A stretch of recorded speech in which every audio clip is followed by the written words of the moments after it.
The color of vengeance. Wilson stepped off the plane at LAX, the California sun burning his tired eyes. 9 years in prison had hardened him, but nothing could prepare him for this. His daughter, Jenny, dead in a car accident. The police report said it was an accident. Wilson didn't believe it. Jenny had been smart, careful. She didn't lose control of cars. Someone had taken her from him, and he would find out who. The first clues. He started with her friends, Eduardo, a wiry musician with nervous hands, and Elaine, sharp-eyed and wary. They sat with him in a dim Echo Park bar, drinks untouched. She was seeing Terry Valentine, Elaine said quietly. Wilson's knuckles whitened around his glass. Valentine, a wealthy record producer with a reputation, a man who moved in circles Jenny never should have been near. Tell me everything. Eduardo swallowed. She was happy at first. Then, she started asking questions about his business.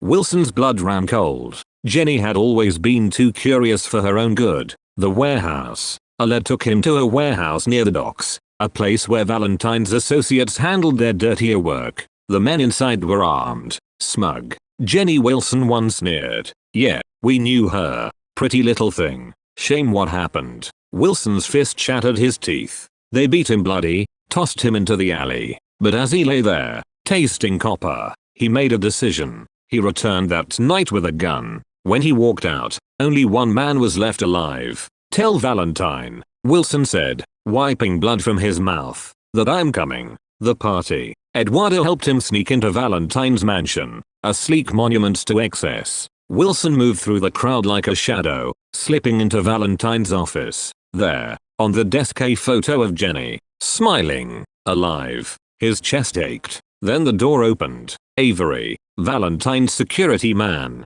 filled the doorway. You don't belong here. A fight. A guard went over the railing. Screams. Gunfire. Wilson and Eduardo fled, tires screeching as Avery chased them in a black SUV. Bullets punched through metal. Wilson Eduardo shouted. Too loud. Avery heard. And now, he had a name. The truth. Back at Elaine's apartment, Wilson stared at Jenny's photo. Memories flooded him. Jenny as a child, threatening to call the police whenever she caught him planning a job. She never did. She loved him too much. It had been their sad, private joke. Now, he understood. She found out about Valentine. Elaine whispered. She was going to expose him. Wilson's hands shook. The reckoning. The D intercepted a hitman sent after him. They didn't care about Valentine. They wanted the cartel boss using him to launder money. They gave Wilson a file, a photo, an address. Big Sur. That night, under a blood-red moon,